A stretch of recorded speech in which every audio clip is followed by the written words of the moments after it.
Então, irmãos queridos, vamos para a palavra. Abra sua Bíblia em Mateus, capítulo de número 12. E nós vamos ler versículos 43 até 45. Mateus, capítulo 12, versículos 43 a 45. Vou ler. Quando o espírito imundo sai do homem, anda por lugares áridos, procurando repouso, porém não encontra. Por isso diz: voltarei para minha casa de onde saí. E tendo voltado, a encontra vazia, varrida e ornamentada. Então vai e leva consigo outros 7 espíritos, piores do que ele. E entrando, habitam ali. E o último estado daquele homem torna-se pior do que o primeiro. Assim também acontecerá a esta geração perversa.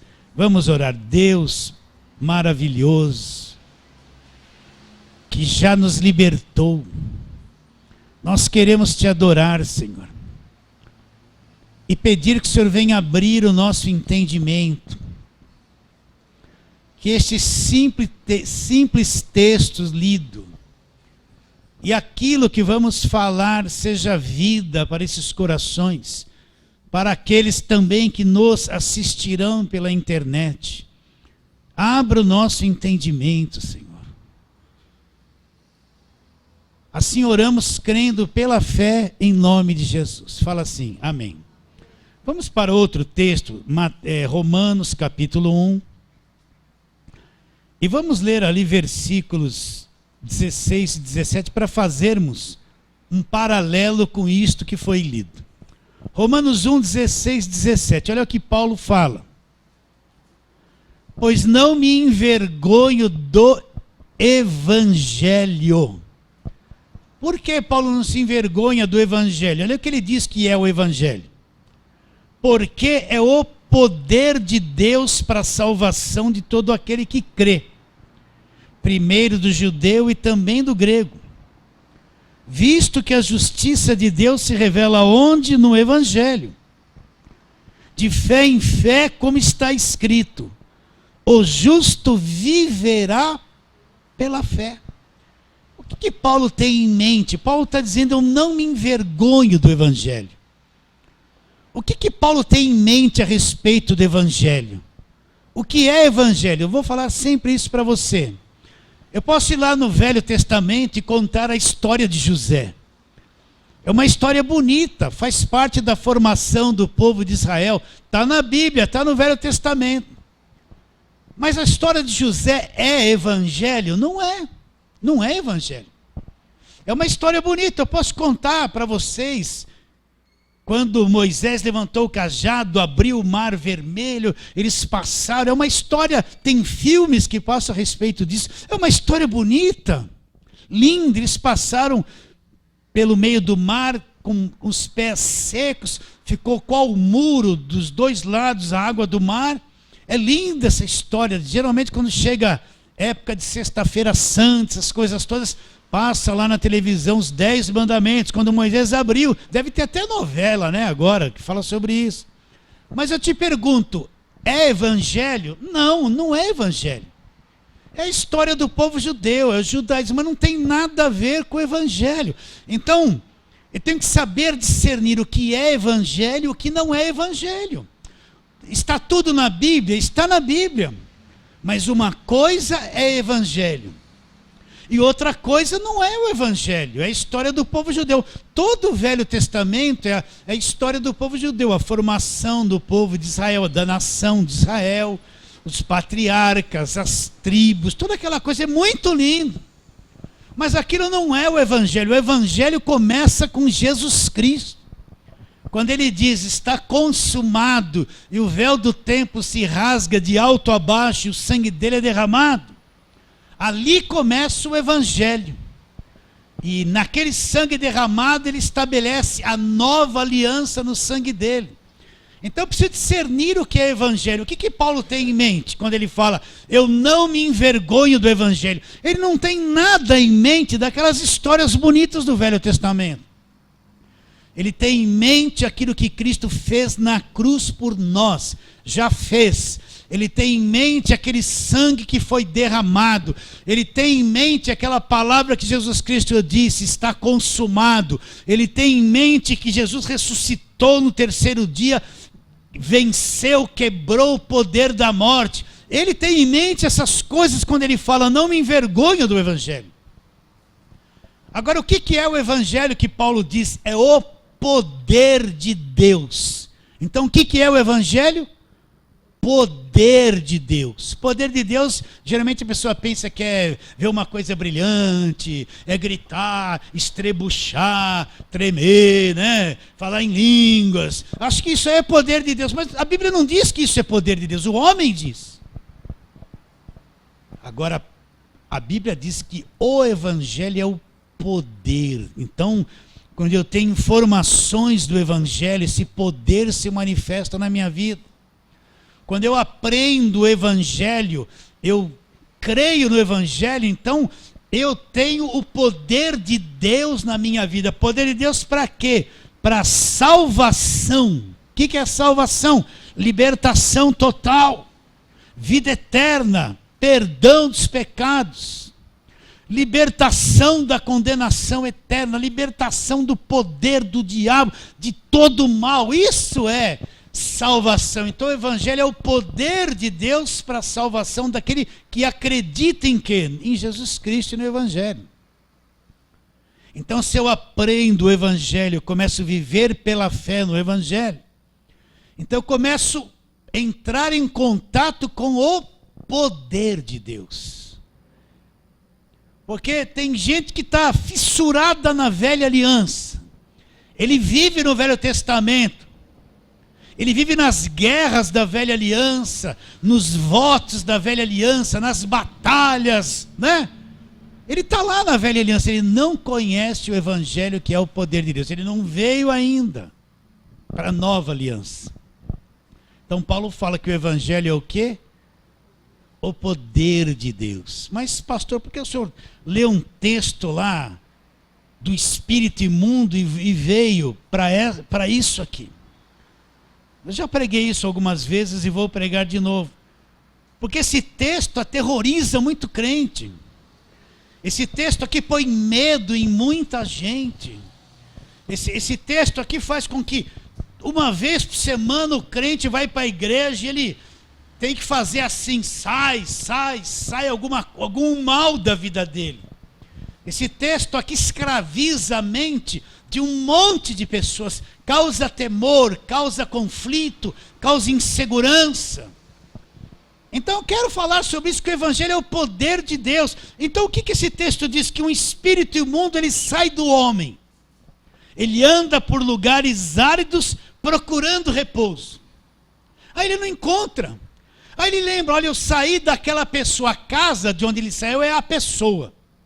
Olha, eu saí daquela pessoa, andei por lugares áridos, agora eu vou voltar. Aí ele volta para a pessoa e encontra a pessoa varrida, ornamentada, tudo limpinho. Aí o que ele faz? Ele traz com ele outros 7 espíritos piores do que ele. E diz que o estado daquele homem se torna pior do que quando ele era, do que o princípio. E ele fala que acontecerá a essa geração perversa. Então tem um monte de crente que tem medo disso. Você vê no final do culto, todo final de culto, sai. Crente de 10 anos, sai. Ele tem que passar por esse processo de limpeza espiritual, conforme eles falam, toda semana. Porque ele sai limpo na sexta, suja na semana. E na semana ele precisa passar pela limpeza espiritual, né? Eu recebi uma foto que o irmão aqui, o Cássio, mandou para mim, uma faixona na frente da igreja aqui. Desencapetamento total. Né? Porque um monte de crente vai lá para se desencapetar totalmente. Por quê? Por que isso? E a pergunta é essa. Mostra no Novo Testamento um crente verdadeiro que ficou possuído por um demônio. Não existe. Você não vê nenhuma escritura, e lá dentro da igreja se manifestou um demônio numa crente, numa irmã, e Paulo teve que expulsar o demônio dela. Olha para o Novo Testamento. Você não vê um versículo que fala que um crente verdadeiro pode ficar possuído pelo demônio, que ele se torna casa vazia. Se ele deu algumas mancadas, se ele deu brecha, ele se tornou casa vazia, aí o demônio vai entrar dentro dele. Você não vê isso no Novo Testamento. Porque não existe isso no Novo Testamento. Então esse evangelho supersticioso, que põe medo, que não deixa as pessoas pensarem, que escraviza a cabeça das pessoas, que põe demônio em tudo, que a pessoa se torna supersticiosa em tudo, é uma coisa que cresceu, e você vê um monte de crente todos dominados, escravizados, amarrados numa situação dessa, supersticiosos que têm medo de tudo. Para ele tudo é o diabo. Mexeu a cortina é o diabo. Bateu a porta é o diabo. Furou o pneu é o diabo. O copo caiu no chão é o demônio. A panela, o leite ferveu, foi o demônio. Tudo é o demônio. A cabeça dele é isso aí. Mas a pergunta é: pode um crente verdadeiro ser possuído por um demônio? A resposta é não. Não. Não pode, porque o crente não é casa vazia. O crente não é alguém que foi salvo e está largado ali, e Deus falou para ele: se vira. Não! Agora, o que é um crente verdadeiro? Hoje em dia você vê um evangelho que fala assim para as pessoas: você está sem dinheiro, vem aqui na igreja, que nós vamos te ungir para você ganhar dinheiro. Você vê um evangelho assim: você é empresário, vem aqui que a tua empresa vai se levantar. Você quer casar, vem aqui que nós vamos dar um sabonete ungido para você tomar banho, ficar cheirosa para poder casar. Você está desempregado, vem aqui, nós vamos lavar a tua carteira de trabalho com óleo e você vai arrumar emprego. Tem solução para tudo na igreja, menos a pregação do evangelho. Então está cheio de gente que veio para a igreja, está dentro de igreja, eles não encontraram Jesus. Eles nem salvos são, eles nem conhecem o evangelho. Deus para eles é alguém que vai resolver todos os meus problemas. Vai me dar dinheiro, vai me dar casa, vai me dar um carro zero, vai me levantar, vai me prosperar, eu vou conquistar, eu vou comer o melhor da terra. A cabeça dele é isso: toma posse, só você tem que tomar posse. Eles fazem até a campanha: vou tomar do diabo aquilo que é meu. Então as igrejas encheram com essa propaganda, que você vai ter tudo. Aí eles põem um testemunho lá, vem uma moça lá: conta aí, minha irmã, o que aconteceu? Porque eu nasci na favela, eu vivi na favela, aí eu vim aqui, fiz um voto aqui na Fogueira Santa, e agora estou com uma cobertura, comprei uma casa na praia e a firma está indo muito bem. Em 6 meses, ela saiu da favela, comprou cobertura, casa da praia, tem firma, tem tudo em 6 meses. E todo mundo acredita que isso é verdadeiro. Vocês entendem o que eu estou dizendo? Está cheio de gente que dentro da igreja, cantando com a Bíblia na mão, fazendo fogueira santa, que está perdido, não conhece nada do evangelho, não conhece Jesus Cristo. Então o crente não é casa vazia. Eu sou uma pessoa salva, você é uma pessoa salva. A salvação é um pacote de bênçãos que caiu na nossa vida pela fé em Jesus Cristo, gratuitamente, que me libertou do império das trevas, me salvou, me libertou da condenação eterna, me libertou das prisões, me deu a vida eterna. Agora eu sou um filho de Deus, salvo. Meu Salvador é vivo, já me salvou. Por fim eu vou herdar a vida eterna, eu já sou salvo. Eu não estou perdido. Eu não estou encapetado. Eu não preciso que ninguém venha pôr a mão na minha cabeça e sai toda hora. Eu estou livre. Jesus já me libertou para sempre. Agora, esse evangelho do medo supersticioso está escravizando milhares de pessoas. Então, um crente verdadeiro, olha, você tem que ouvir e crer. A fé vem pelo ouvir. Você tem que ouvir e acreditar. A tua força vai estar naquilo que você acredita. E também a tua fraqueza vai estar naquilo que acredita. Se você acredita que o diabo pode te tocar, pode retalhar a tua vida, pode mandar seta, se você acredita nisso, essa é a tua fraqueza. A tua fé é fracassada, não é bíblica, é falsa. Mas se você acredita que você está guardado, liberto, salvo, cheio do Espírito Santo, é a tua força, é a tua proteção, é a tua segurança. Então um crente verdadeiro não vai ficar possuído por demônio, que precisa toda semana ficar expulsando o mal. O crente verdadeiro na casa dele tem Deus, não tem demônio. Na vida dele está Deus. Cristo, Jesus, é a vida dele. Deus está na vida dele. Ele tem que enxergar Deus em toda e qualquer situação. Na alegria, na tristeza, tendo muito, tendo pouco, passando em crise, tendo em abundância. Ele tem que ver Deus na vida dele em tudo. Porque Deus está na vida dele, ele é salvo. Então ele não é casa vazia. Jesus não está dizendo esse texto aqui para crente. Você vai ver aqui que em Mateus, Marcos, Lucas e João, Jesus expulsou muitos demônios. Mas quem eram essas pessoas? Eles estavam tudo debaixo da lei, viam tudo atrapalhado, endemoniado dentro da sua religião. Vinha um monte deles, Jesus expulsou, mas nunca expulsou demônio de crente.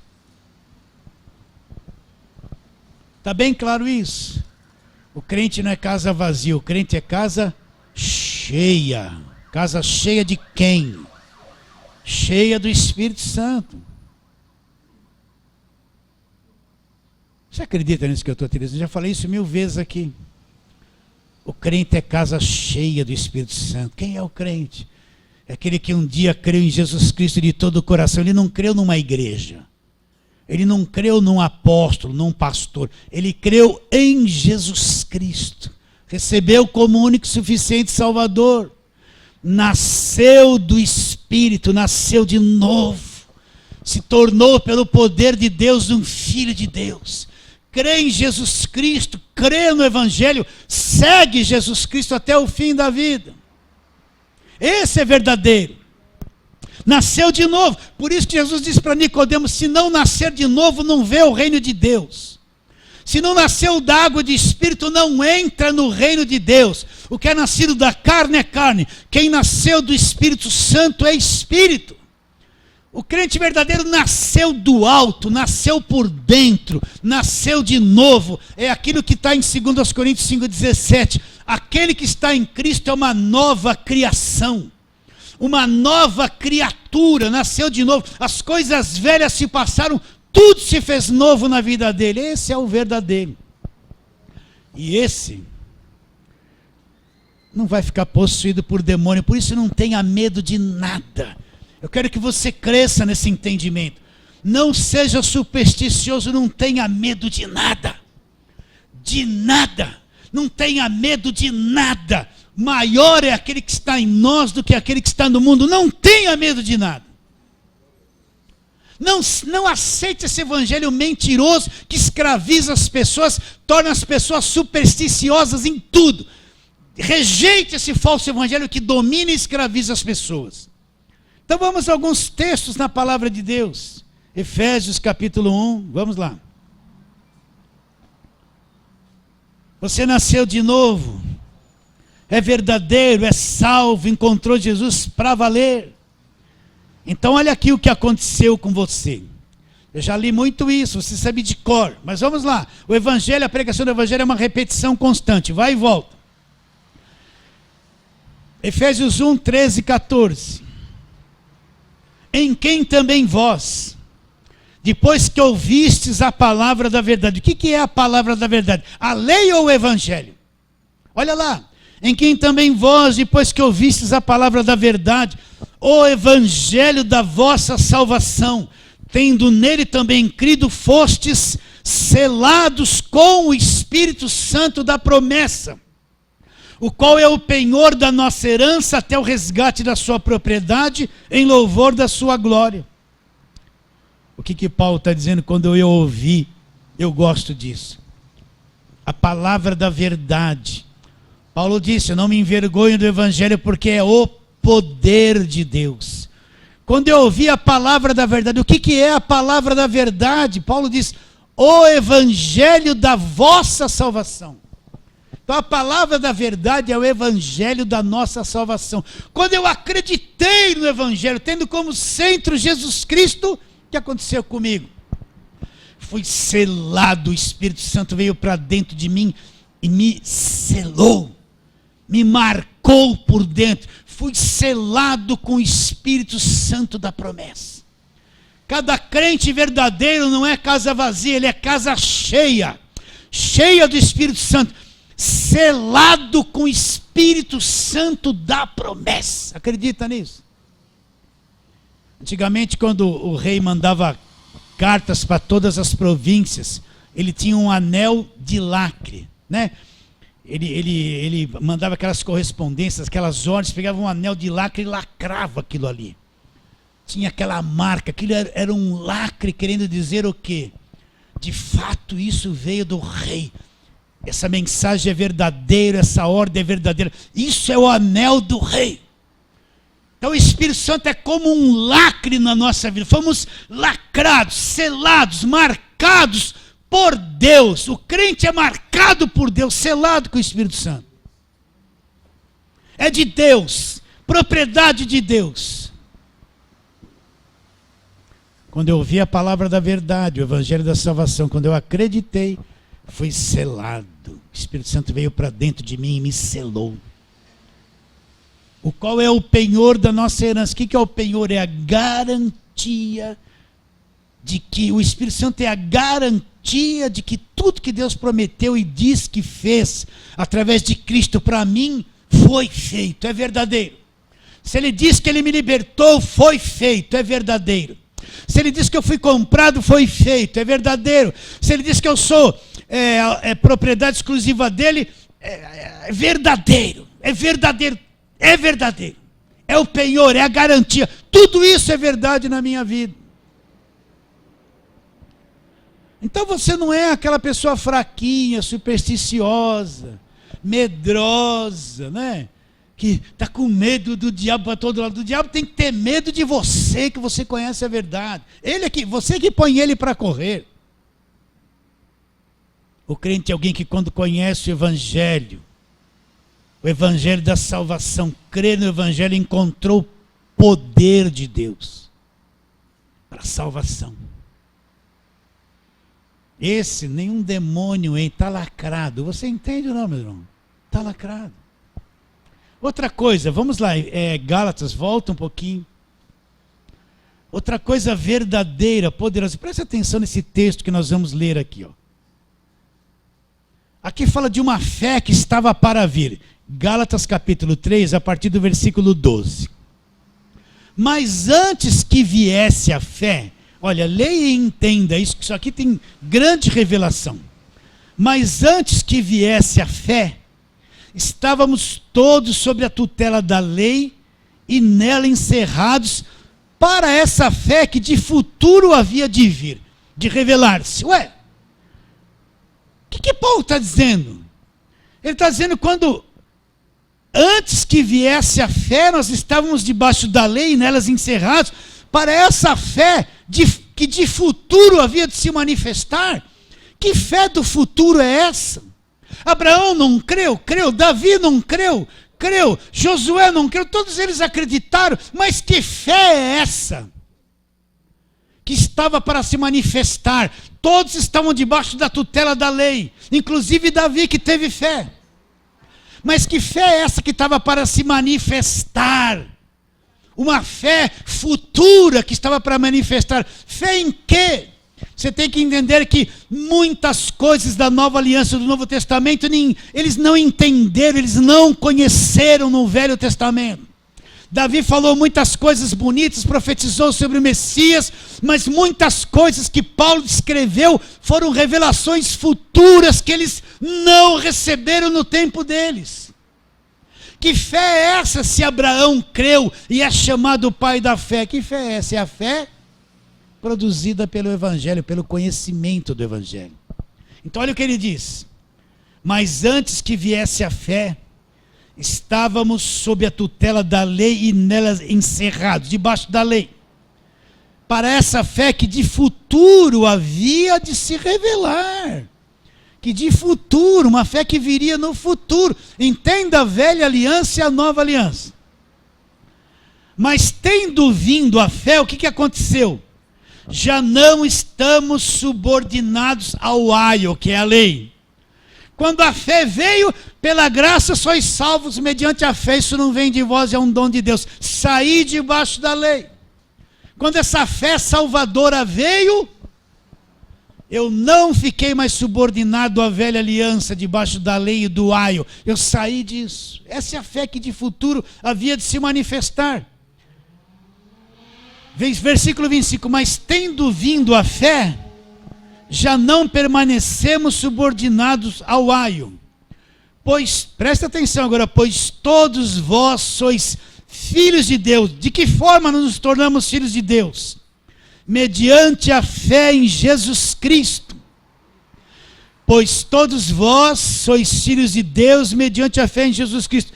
Porque todos quantos fostes batizados em Cristo, de Cristo vos revestistes. Então, eu me tornei filho pela fé em Jesus Cristo.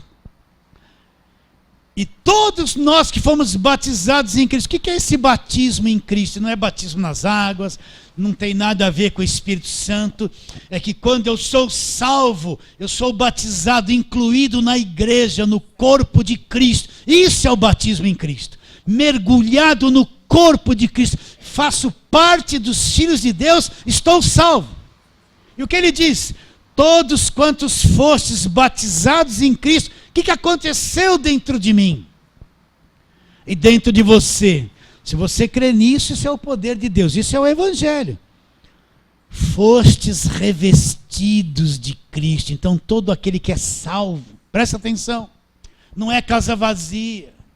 Não precisa ter medo, não precisa ir no desencapetamento. O que é isso? Todo aquele que é salvo pela fé em Cristo, dentro dele houve um revestimento. Revestimento de quem?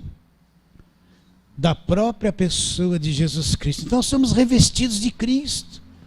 Como um demônio pode entrar dentro de um crente verdadeiro? Selados, lacrados. Filhos de Deus, revestidos de Cristo, libertos da lei, uma fé que de futuro havia de se manifestar. Essa fé nós temos, foi dada gratuitamente por Deus. Então olha como você é forte. Eu acho que o crente não aprendeu ainda a exercitar a força que tem nele, a força que vem do conhecimento da verdade que é o Evangelho. Fale para você, eu sou revestido de Cristo. Eu sou selado com o Espírito Santo. Eu não tenho medo. Eu sou essas coisas que a Bíblia diz que eu sou. E vivo pela fé nisso. Acabou o medo, meu irmão. Quando você passar no lugar e ver um monte de crente de 10 anos lá. Sai, demônio, sai. Você vai ter dó deles. Eles não conhecem o que é ser um filho de Deus. Não conhecem a verdade. Eles não conhecem a verdade. Eles estão escravizados. Eles não entraram no Evangelho, que é o poder de Deus ainda. Pastor, mas eu não sinto o revestimento de Cristo. Tudo bem, mas não está escrito. Se está escrito, é isso que eu sou, é verdade. E no decorrer da tua maturidade de fé, é que você vai ver e sentir que isso é verdadeiro dentro de você, em toda e qualquer situação da sua vida. Revestido de Cristo. Está preocupado? Fale. Estou revestido de Cristo. Está com medo do amanhã? Estou revestido de Cristo. Estou revestido de Cristo. Aquela pessoa chegou para você. Nossa, você engordou. Você está... Oh, estou revestido de Cristo. E fuja dessas pessoas que veem você só fala coisa ruim. É o negativo. Vocês entendem ou não? Fala que está revestido de Cristo. Estou revestido de Cristo. Tem um poder dentro de mim que é Cristo. Acredita nisso que eu estou dizendo? Isso é o evangelho, que é poder de Deus. O crente não tem que ter medo, não. Vamos para outros textos. Já lemos de Cristo vos revestistes. Já lemos de Cristo vos revestistes. Nós estamos em Gálatas aí no capítulo 3. Para o capítulo 4 é o segundo. É o seguinte. Aí ele diz nesse versículo 4 que nós vemos aqui, você sabe de cor. Vindo, porém, à plenitude do tempo, Deus enviou o seu Filho, nascido de mulher, nascido sob a lei, para resgatar os que estavam sob a lei, a fim de que recebêssemos a adoção de filhos. E porque sois filhos, enviou Deus ao nosso coração o Espírito do seu Filho que clama, Abba, Pai. Porque eu sou filho, o que Deus fez? Enviou ao meu coração, ele veio para dentro de mim. O Espírito do seu Filho, que é o Espírito Santo, veio para dentro de mim. E eu posso dizer, Deus é o meu Pai. E no versículo 7, de sorte que você não é escravo. Você não é escravo, você é filho. E sendo filho, você também é um herdeiro. Você herdou todas as riquezas de Deus, te pertencem agora. Isso é o evangelho, que é poder de Deus. De sorte que você já não é escravo. Agora imagine uma pessoa que ela creu em Jesus de verdade, mas não foi ensinado o evangelho para ela. Foi ensinado que ela tem que quebrar maldição, que a casa dela está cheia de demônio, que o marido tem demônio, que o filho tem demônio, que todo mundo tem demônio, o vizinho tem olho gordo. Coitada dessa pessoa que não aprendeu o evangelho. Aprendeu a passar água na porta, jogar sal grosso, passar óleo, aprendeu a levar fitinha ungida, água ungida, óleo ungido. Essa pessoa, coitada, ela está ali dentro de um lugar que se chama igreja, totalmente dominada, escravizada, porque ela não conhece a verdade. Vai ficar anos ali escravizada, chorosa, vai sofrer muito dano pela ignorância do conhecimento da verdade. De sorte que já não és escravo. Ah, pastor. O evangelho não é boas novas de grande alegria? Não é o poder de Deus para a salvação? Então você não é mais escravo de nada. De nada. Você não é escravo de nada. Agora, se você acredita que é, a tua fé está ao contrário. Você não é mais escravo de nada. Ah, pastor, mas e os meus problemas? Todos temos. Não confunda assim. Na mente de muitos é assim. Bom, agora eu sou crente, estou na igreja, eu não tenho mais que ter problema. Vai ter a mesma coisa. Você tem família, a mesma coisa. Você está inserido num sistema político que você pode perder o emprego, a mesma coisa. E não é maldição, não é o demônio. Está num país que as autoridades são corruptas, ladronas, só pensam em si. E você está sujeito a tudo isso, mesmo sendo de Deus. Você está sujeito a ter um parente que não vai muito com a tua cara. Você está sujeito a ter um filho que não quer fazer o que você quer, que vai te desobedecer, te afrontar. Você está sujeito porque você está num mundo assim. Mas não quer dizer que você não é crente, que é o diabo, é o demônio, é o mal, Deus te abandonou. Não. Você continua não sendo escravo, mas está sujeito ao mundo de aflições que todos passam. Mas a palavra permanece, de sorte que já não és escravo. É filho. E sendo filho é herdeiro. Agora eu vou ficar com medo? Vou acreditar que vem lá um demônio todo dia, que eu tenho que passar óleo na testa, óleo na casa, e sai demônio o tempo todo. Todo final de culto tem que expulsar isso. Todo final de culto. Quem vive num lugar assim vive perturbado, tem pesadelo, não dorme, vive encapetado, parece assim. É verdade, não tem paz, nunca teve paz na vida. O evangelho é o poder de Deus, então não tenha medo. Pelo amor de Deus, você que é pai, que é mãe, Tem lá uma criancinha pequenininha ali. Você é pai, corujão, né? Aí vem lá um inimigo para entrar dentro dela para fazer mal e você vai ficar assim. Nossa, o que você vai fazer? Esgana ele na hora, não esgana? Sim ou não? E você acha que Deus é tonto? Você é salvo, liberto, sei lá do que o Espírito Santo. Aí vem um demônio querer entrar em você. E Deus fica assim olhando, nossa, acho que eu vou provar ele. Acho que eu vou pôr ele na prova. Estou na prova, estou na prova, estou na prova, estou na prova. Vai sapatear dizendo que está na prova. Acreditando que o pai vai deixar o demônio entrar no filho. Olha a cabeça dessa gente como está. Acreditando nisso.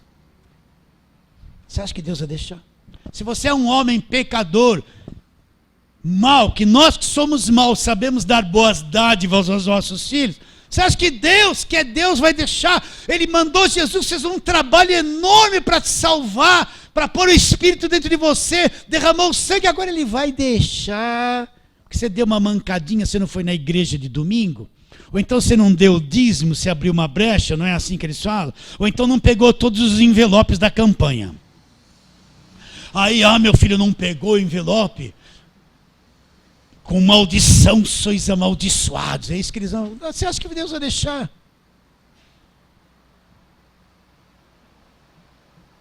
Você não é escravo, você é filho. O Espírito veio para dentro de você. Acredita nisso ou não? Vamos lá, primeira carta de Paulo aos Coríntios. Você já sabe de tudo isso aqui. Eu já preguei muito sobre isso. Mas tem centenas lá daquele outro lado que não ouviram essas coisas. Que estão aprisionados, estão tristes, duvidosos, em conflito, sendo explorados dentro de uma igreja, cabeça feita, não consegue pensar. E eles vão ser libertos. Então, primeira carta de Paulo aos Coríntios 3. Você já sabe isso de cor, 16, 17. Não sabeis que sois santuário de Deus, que o Espírito de Deus habita onde? Em vós. Como é que uma pessoa pode ter o Espírito de Deus e o demônio vai lá, dá um esbarrão assim no Espírito Santo, põe ele para fora e entra lá? Como é que pode isso? Mas muita gente acredita nisso. Não sabeis que sois santuário de Deus, que o Espírito de Deus habita onde? Em vós. Isso é coisa linda do cristianismo. As outras religiões, o Deus é sempre externo, fora. Mas no cristianismo, Deus veio para dentro de nós. Na pessoa do Espírito Santo. Deus está aqui dentro. Ele fez de nós habitação. Ele encheu a nossa casa. Preencheu o nosso coração. Mora dentro de nós. Não sabeis que sois santuário de Deus, que o Espírito de Deus habita em vós? Se alguém destruir o santuário de Deus, o que Deus vai fazer? Vai deixar e falar, não, eu estou provando ele, né? E se ele sofrer um pouco, né? Meu filho lá na cruz não sofreu o suficiente por ele. Deixa ele sofrer aí um pouco para pagar pelos pecados, né? Se alguém destruir o santuário de Deus, Deus o... O que Deus vai fazer? O destruirá. Porque o santuário de Deus que sois vós, que é você, sabe o que você é para Deus? Olha lá. É sagrado. Como Deus te vê, para Ele, sagrado. Você é sagrado para Deus. Olha como isso é grande, isso que é o Evangelho, que é o poder de Deus, meus irmãos.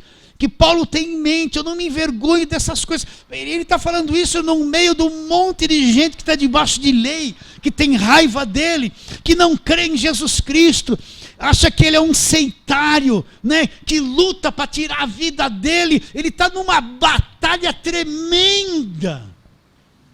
Sabe que o povo dele é o povo da lei, tem ódio dele, quer matá-lo, várias vezes tentaram, mas ele fala, suportando tudo aquilo, eu não me envergonho. Eu sei que o Evangelho é o poder de Deus para a salvação de todo aquele que acredita no Evangelho. É o poder de Deus. 1 Coríntios 6, vamos lá. Nós estamos em Coríntios mesmo. Olha o que ele fala. Versículo 19 e 20. Acaso não sabeis que o vosso corpo é santuário do Espírito Santo que está em vós, o qual tendes da parte de Deus e que não sois de vós mesmos? Eu vi um pregador assim: não, mas o demônio não pode entrar lá no espírito do crente, no coração, mas pode tocar no corpo. Deus permite que toca no corpo, né? O que ele está dizendo aqui, vocês não sabem que o seu corpo é santuário do Espírito de Deus? Ele está no nosso espírito, mas meu corpo, ele mora aqui dentro. Meu corpo faz parte do santuário. Então esse negócio, pressão, opressão, procura pressão, opressão no Novo Testamento. Você não vê os apóstolos falando isso. Você vê um monte de gente da igreja, oprimido, pressão, opressão, Deus deixa oprimir. Que fé fracassada que não conhece o Evangelho. O diabo não pode pôr doença. Ah, mas pastor, você ouviu o livro de Jó? O diabo chegou, bateu um papo com Deus, o diabo foi lá no céu. Está na Bíblia. Bateu um papo com Deus, Deus perguntou: você viu meu servo Jó? Aí o diabo falou: eu vi. Deus falou: ele não é um homem reto. O diabo falou para desafiar Deus: toca nos bens dele, você enche ele de dinheiro, ele está rico lá, os filhos, tem tudo. Toca nas coisas dele, para ver se ele não vai te negar. Aí Deus autorizou: pode tocar. O diabo fez cair fogo do céu. O diabo fez cair fogo do céu, matou até os filhos dele lá. Não matou? Não fez cair fogo do céu? Ele perdeu tudo que tinha. E depois o diabo voltou para conversar com Deus, né? Isso na velha aliança. Ah, toca na carne dele. Viu meu servo Jó? Não me negou. Ah, toca na carne dele para ver se ele não vai te negar.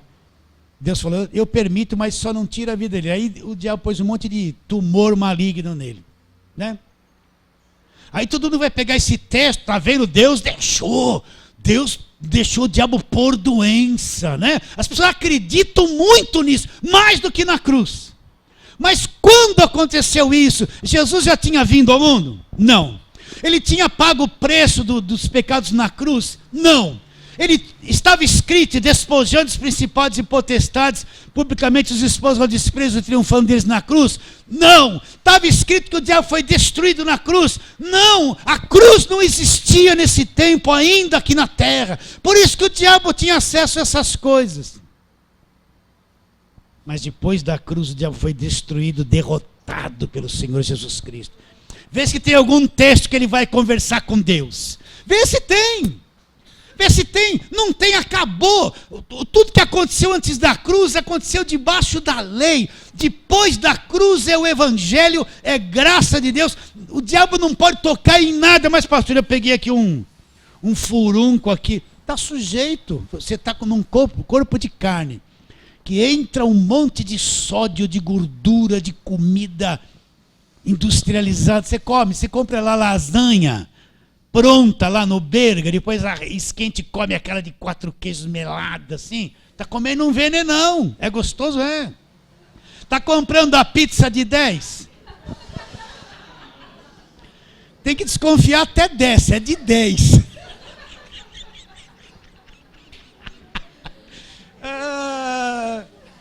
Aí veio um furunquinho lá. Ai, é o demônio que me tocou. Não, é a pizza de 10, tinha lá um mosquitinho, você não viu. Ele vai... A nossa carne está sujeita a ficar doente.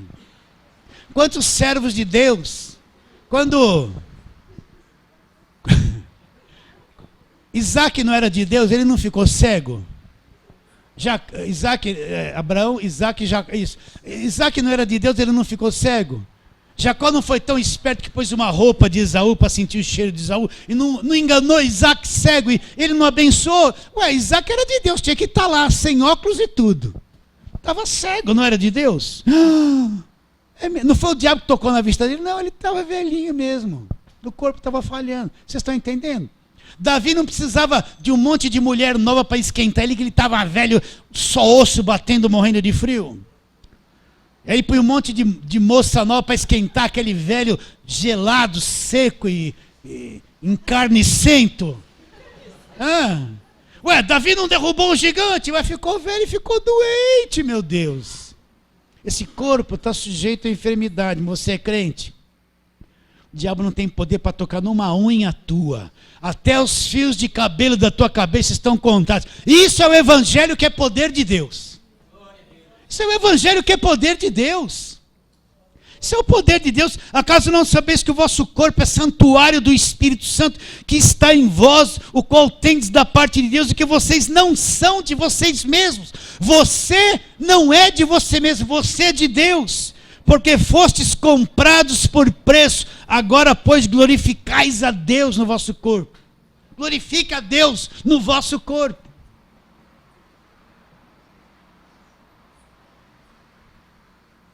Eu comi pizza de 10 também. De vez em quando você põe a mão no bolso e só tem 10, será que eu arrisco? Às vezes você põe, só tem R$1. Nem 10 não dá. Hoje a pizza de 10 já era. Você vai ficar na buzina gritando, pizza de 10, pizza de 10. Você vai ficar no barulho.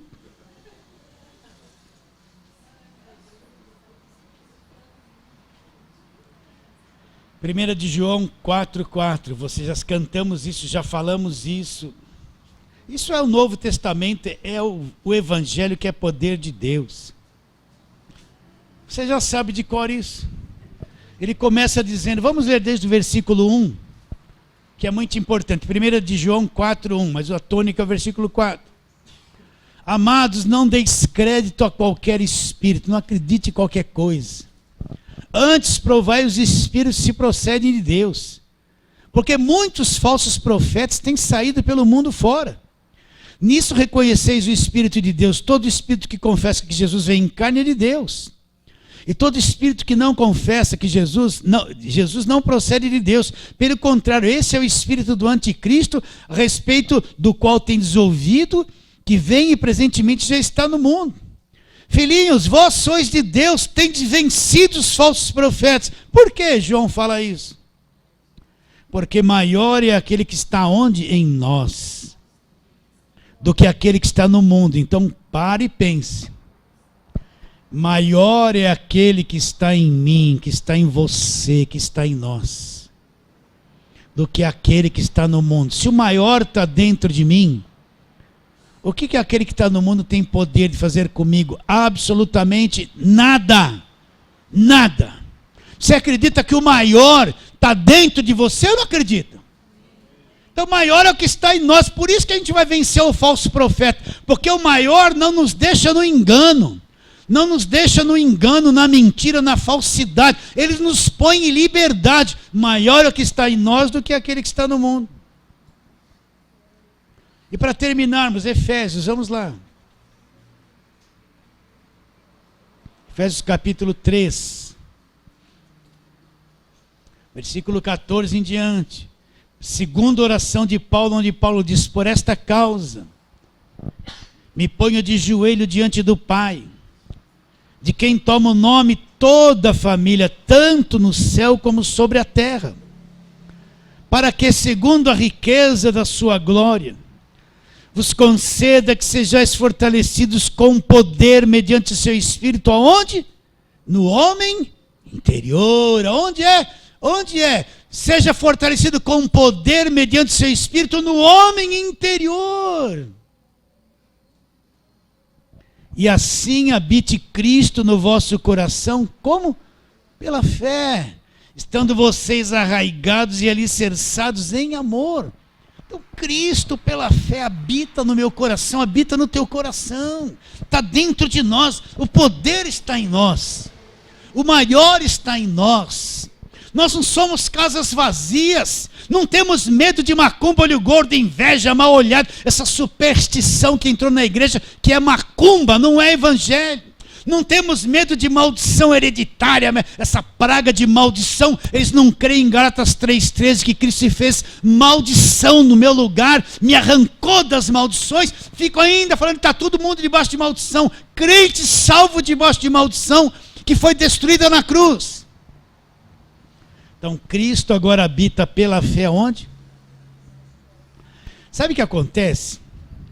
É que nós que já viemos do pentecostal, a gente pensa assim, bom, então Cristo está dentro de mim. Vou dar karatê, vou levantar a perna, vou lutar, vou rodar. Ele pensa que Cristo é fazer ele ficar doido. Ele pensa que Cristo no coração é virar doido, bater cabeça, imitar galinha, né? Qual a unção da galinha, andar, unção de leão. Ele pensa que isso aí é Cristo, essa doideira. Ele pensa que isso é Cristo habitar dentro dele. Não é. Cristo não faz isso com ninguém. É o mal que faz, que está lá. Isso que faz. O cara ficou ungido, lutando karatê. Lutando karatê com quem? O outro pegou um martelo para dar uma martelada no diabo. Que é isso, gente? Isso é tudo coisa da religião, da cabeça deles. Foge desse meio, foge. Vai ficar igual, você vai ficar igual. Voltando, Mateus 12 para terminarmos. Vamos lá, Mateus 12.